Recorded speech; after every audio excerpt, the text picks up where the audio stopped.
Martell thinks that Melody shouldn't change her name to rock back to her maiden name because Holt is what put her on the map.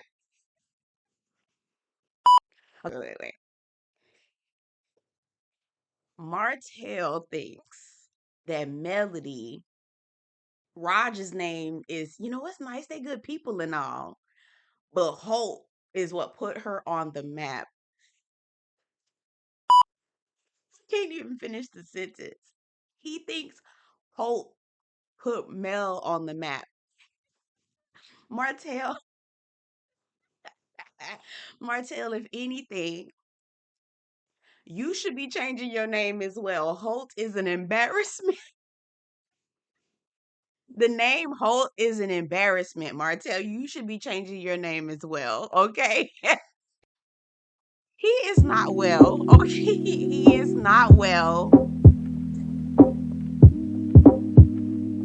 Oh, the boy not well.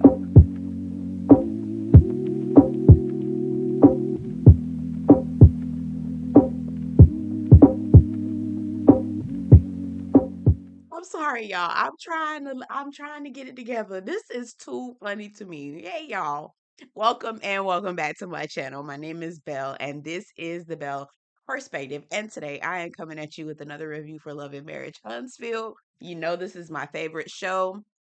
This is Hold Her Accountable. This is season 6, episode 23, or season 7, episode 8 or 9. I'm trying to keep up with both ends. I don't know. If you're new to my channel, welcome. If you're returning, welcome back. Hey. We're a growing channel. I cover books, TV, movies, everything. Anything that you can formulate an opinion on, I'm talking about that on this channel, okay? So go ahead and subscribe and let's get into this review. Picking up where we left off with Kiki at the down in the ghetto. She was down in the ghetto, okay, at that storage place. Did y'all see that sketchy ass storage place? I was like, what the hell? Where is y'all at? I immediately thought of Nene down in the ghetto, child. Anyway, so Mel is there. Mel has convinced Kiki that she should take a drug test. Now, I know Mel being messy. Mel was being messy this entire episode. When I tell you said, you know what, Mel is delightfully just gleefully kicking up dust in other people's business, right? Because she's so happy that it has nothing to do with her. And I'm low key, I'm not even mad. Go ahead, Mel. Just go ahead and frolic in other people's business because finally it ain't about you at this point, okay? I didn't think that Kiki was going to agree to the drug test. And high key, I was nervous for the girl. I was like, girl, right now, sis. Okay, this is mamas. If this thing don't go well for you, I ain't no coming back. Okay, ain't no coming back. So I was a little nervous for Miss Mamas. She agrees.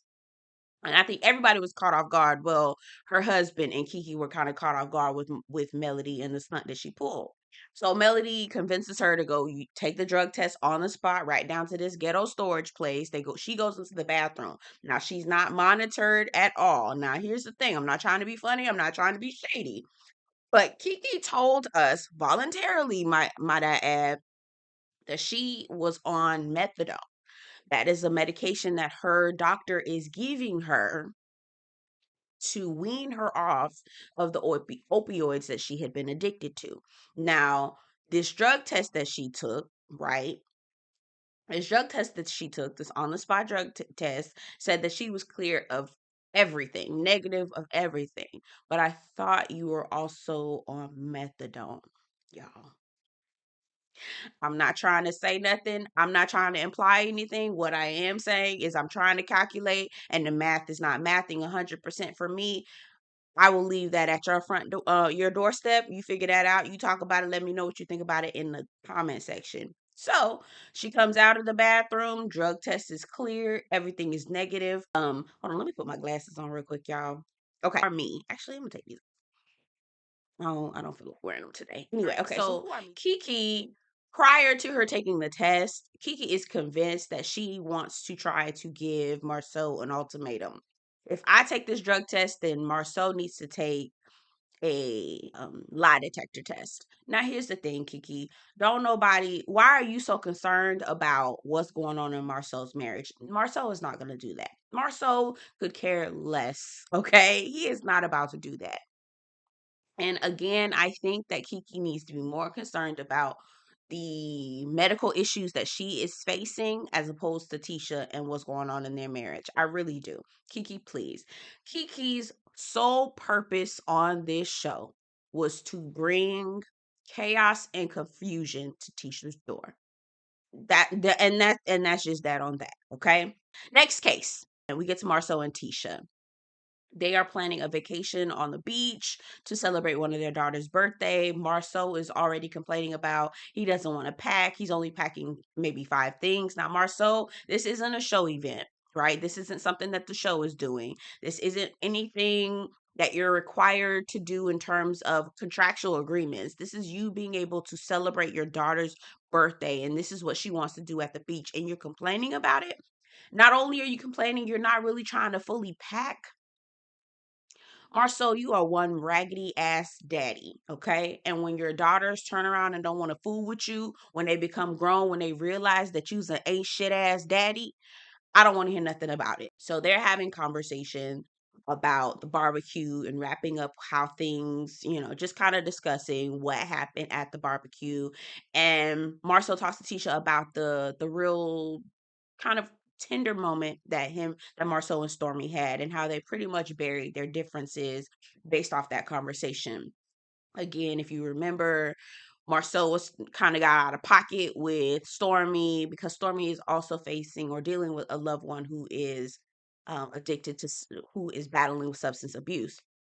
And so they kind of had that kumbaya moment. And Marcel said that I had to really apologize to Stormy because I didn't understand, I didn't know, and I knew I took it too far. And so we pretty much buried the hatchet and we're going to be moving on. Tisha was like, well, that's good, Marcel. That's good. That's good. I'm trying to keep mine. You know how she have, it's like she don't talk with her tongue. It's like it's down to the bottom. Anyway, I don't want to pick at her, but Tisha's really working my nerves because she's not dealing with stuff and you have to deal with it. If this is what you're signing up for, somebody's bringing something to your doorstep, you're going to need to deal with it. Okay.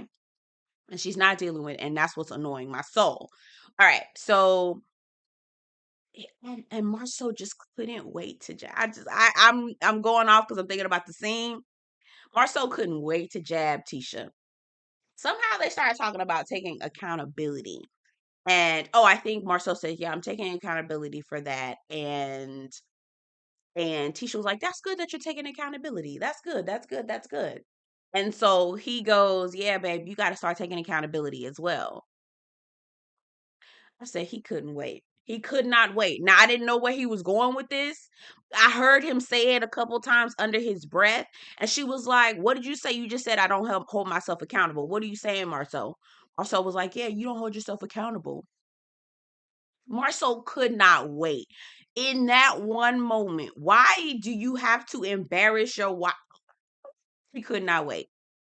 Marcel knows that Tisha is feeling insecure about Mel. Marcel knows that Mel is someone that Tisha is maybe a little bit jealous of, maybe a little bit intimidated by. There are some underlying issues there with Tisha and Mel. All right. Marcel knows that and he's playing it. He says, well, when Mel gave you some tips on how the Black Expo should have been more organized, you shut it down and you weren't trying to take accountability for it. So they go back and forth. I said, Marcel, you know good and damn well that Mel is a sore spot. I would have got cussed out. Personally, I wouldn't have married a Marcel. I wouldn't even be with no Marcel. A Marcel would know that he would not be able to be with me because it just doesn't work, right? It won't work. He picked the right woman for the shenanigans that he likes to pull. Next case. All right, so we get to Mel's house, and Mel is planning a name change ceremony. And I was like, yes, yes, yes, yes. Because Martell prides himself. Martell looks at women, and this is his sexism and his misogyny and all of the things that he that he has. Martell looks at women as his property. his property, right? He thinks that once you're married to me, once you're a Holt, once you have my name, you belong to me and you forever belong to me. And au contraire, corn fritter. No, no, no, no. She is a human outside of you, right? Anyway, so I thought that this was the perfect way to say, F you, don't talk to me ever again. I thought this was the perfect way. Funny thing about it is Martell thinks, actually, I'm getting ahead of myself. I'm gonna talk about it when I get to the Martell part. So she's hired a party planner. It's gonna be a beautiful ceremony. She's written a song called Being Me Again, or Going Back to Me, or Going Back to Me, something like that. Mel, I really don't want to. I don't want. I hope you pay somebody to sing this for you, because I really don't want to hear you sing this, girl. Please do not put us through that. Please don't put us through it. I really don't. I really don't want to hear it. I don't want to hear it come from her. Okay. She is planning this beautiful ceremony. Shout out to Mel for that. Her mom comes over. Now, Mel has not looked at the official documents from probate court yet. She's nervous. She wanted to look at it with her mother and probably on camera as well. So she sits down with her mom and they're talking about how she hasn't looked at it and the process that got her to where she's at in terms of wanting to change her name, being Rogers, being who she was before she became a Hope. Which, by the way, like, what I don't understand, and I'm gonna probably have to repeat myself because I'm trying to hold it, but I want to say it now. If Hope really was a name that really got shit done, what have you done for it lately? Like, what if Holt was the magic, then where that shit at now? Where is it at now? Okay? Cause Holt, you know what I'm saying? Like, because things that actually have power stand the test of time. Where we at now? Where are we now, Martell? Okay? Anyway, so she's saying that the process that got her up to this point, she didn't want to have multiple names in the house. Quiet as it's kept, she should hyphenate all them damn kids' name too. Quiet as it's kept, it should be Holt Rogers. Have her name be Rogers. Yes, they're connected to her father, but they damn sure connected to their mama. So hyphenate them kids' names and change your name back to Rogers. Point blank, period. Okay? There is no reason why. Why would you give up your legacy? Okay, I'm going off on a tangent. Opens the letter, she reads it. It's been approved. She can go by now. Melody Cherie Rogers. Come on, Miss Rogers. Hey, Miss Rogers. We are here for it. And she's gonna have a celebration. And we cannot wait to see it. Let me go see Kiki. And Kiki was being a little messy. Again, Kiki was put on this show to bring chaos and confusion. And I forgot to mention this part. While they were at the ghetto storage place with Mel and Kiki, Mel, being messy, tells Kiki that Tiffany was talking more ish about her, saying that, if they move again, why are they moving? Are they going to try to do some shady stuff? Are they so they can get their son in some sort of district so he could play for a specific school, but they really don't live over there? Tiffany was speculating, trying to make it seem like Kiki was up to some shady business to get their son into a specific school district. So Mel told Kiki that. So now Kiki got the bullseye on Tiffany, right? Ready to come for her as well, because Kiki was brought on the show for chaos and confusion. So Stormy goes to get eyes on Kiki, say, hey girl, hey, you know how we do. Drink wine over a little charcuterie board. And there Kiki is at the house that they're moving into. She's cleaning up, or either moving into or moving out of. I can't remember, but you know how you have to clean before you move in and clean before you move out, or after you moved out. Whichever one of those things, right? So they're talking, and Kiki is bringing up the whole barbecue situation, and she apologized to Stormy about, snatching the cards and trying to get her in the middle. She said she was so triggered, and they reenact the way that Tisha basically dodged Kiki. Now, Kiki, ma'am, you are literally going around telling people that Tisha's husband is cheating on her. We all believe it, but you don't have any proof, okay? And you want her, after this lady had already told you, please keep my relationship, keep my marriage out of your mouth, you still are going around saying negative things about her, not minding your business, but you want her to embrace you and be like, hey girl, hey, like please, Kiki, please. Kiki, please. Yeah, Kiki tells Stormy about Tiffany and the foolishness that she heard from Mel about what Tiffany is saying. And Stormy was like, are you serious? Why is Tiffany talking about you? Then Kiki proceeds to tell Stormy, oh yeah, Tiffany's talking about your hair products. You know you were talking about your products. Stormy in the confessional says, I'm not gonna say anything to Tiffany. If she wants to say it to my face, I'm gonna give her an opportunity to say it to my face. And even if she doesn't say anything to me, then I don't even care because it's none of my business. I don't care. So I know that's right. That's exactly how you handle it. Because baby, she ain't stopping none of your multi-million-dollar business. Okay. Come on, Stormy. Please stick to that because it's not worth it. I said, hey, Kiki, why did you have to? Why? Why did you have to go back and tell her that? That was not anything to go back and talk about. They actually bring up the situation with Tiffany speaking negatively against Kiki, basically looking down on her, saying that she's not good enough to be around them. And she's basically calling Kiki a gutter snipe. Now, here's the thing. I don't think Kiki is a gutter snipe. I do think Kiki was brought on the show to bring chaos and confusion, and she's doing it, and that's what it is. And I also think that Tiffany was brought on the show to bring chaos and confusion as well, because don't nobody like no damn Tiffany and Lewis. So I think that everyone is playing their role properly. I just think that those two, they just don't like each other. And Tiffany thinks that she's better than everybody and smarter than everybody and that she knows everything. Y'all know how Tiffany is, child. She's so annoying. Okay. Now we get to Tisha, Mel, and Kimmy. They decide to go to an exercise thing. This is Mel's trainer. And Mel gets there first. Tisha gets there. Tisha's already like, bitch, I do not want to be here. I'm ready to go on vacation. I don't want to catch up with nobody. But I'm just here so I don't get fined. That's Tisha's mood. It was super awkward when Tisha sat up there with Mel. They were there. She didn't want to talk. Kimmy finally got there to break the ice. Tisha still was like real uptight and didn't want to say anything. Kimmy even called her out and said, hey, are you okay? Is everything fine? She was like, yeah, I'm fine, girl. We fine. So they're sitting down, they're talking about, they do their exercise. And I don't know why the lady gave Kimmy and Mel a t-shirt to wear, but not Tisha. And why did she give them? Well, I know why she gave them t-shirts, right? She's trying to promote her own thing. But why did she not give Tisha one? I don't know. That was kind of weird.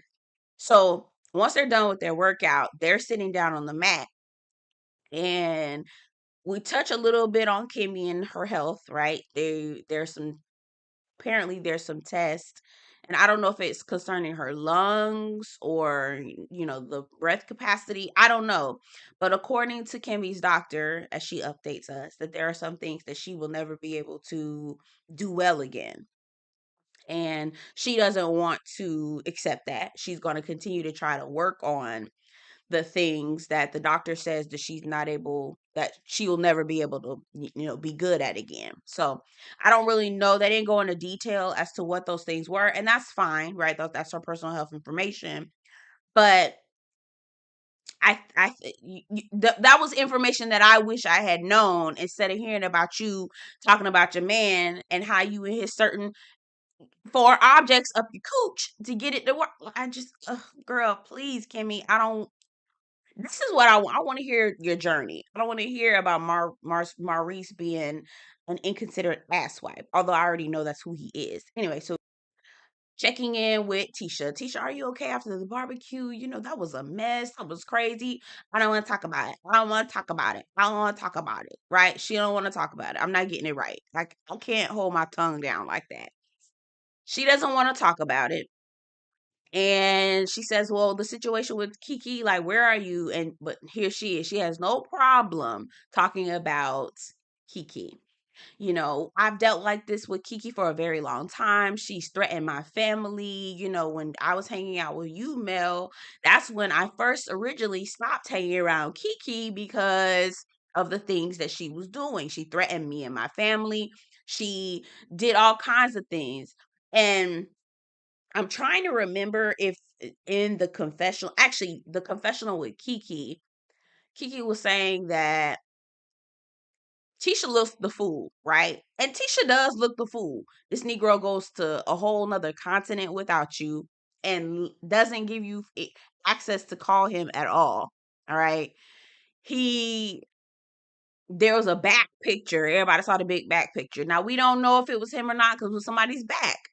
And Kiki was like, she looks the fool. Now, she does look the fool. But here's the thing. You not talking about it. Actually, you know what? I was gonna try. I don't care. I don't care.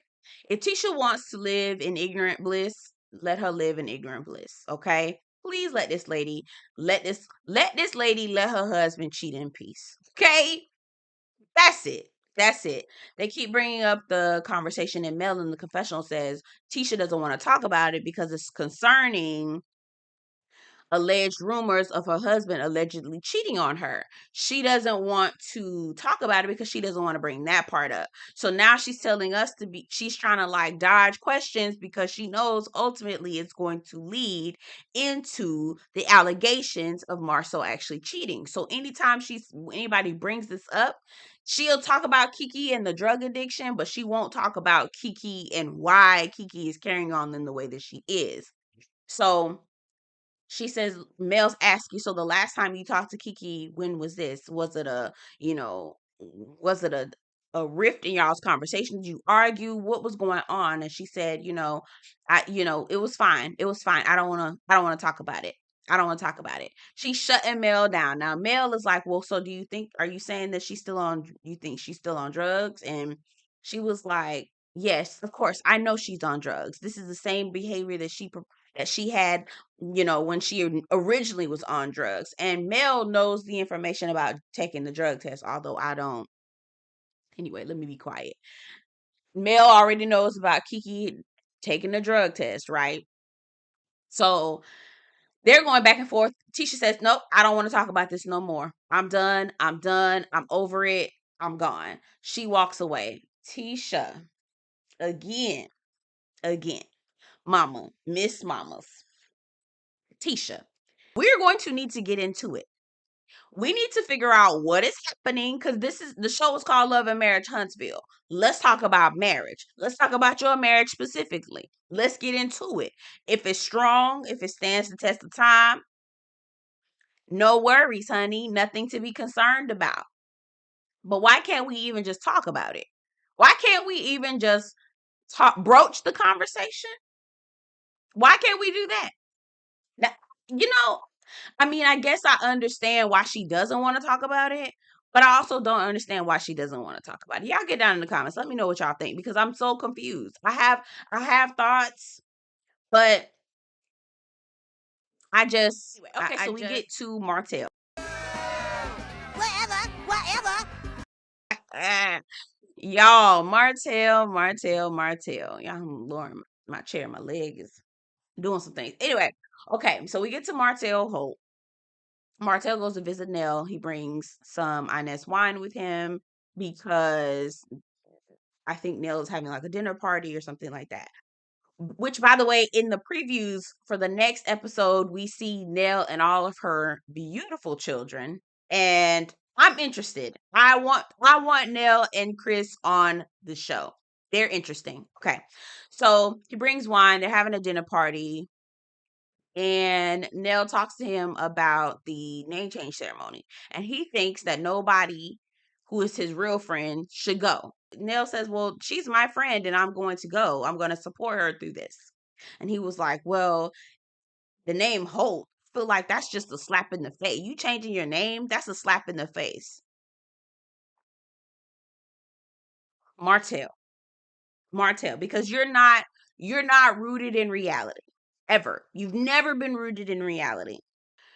So you mean to tell me that you cheating on her for several years, having a whole girlfriend with the expectation that that's what you're entitled to have as a married man? Because you said, I've been watching this show since season 1, episode 1.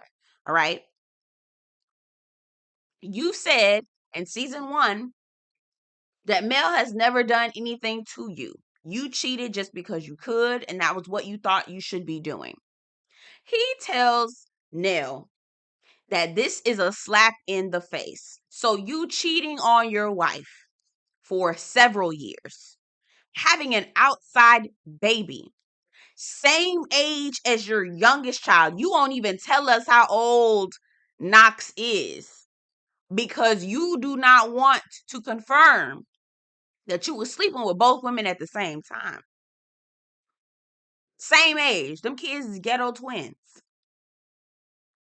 You're saying that her changing her name is a slap in the face, but none of that bullshit that you did was a slap in the face.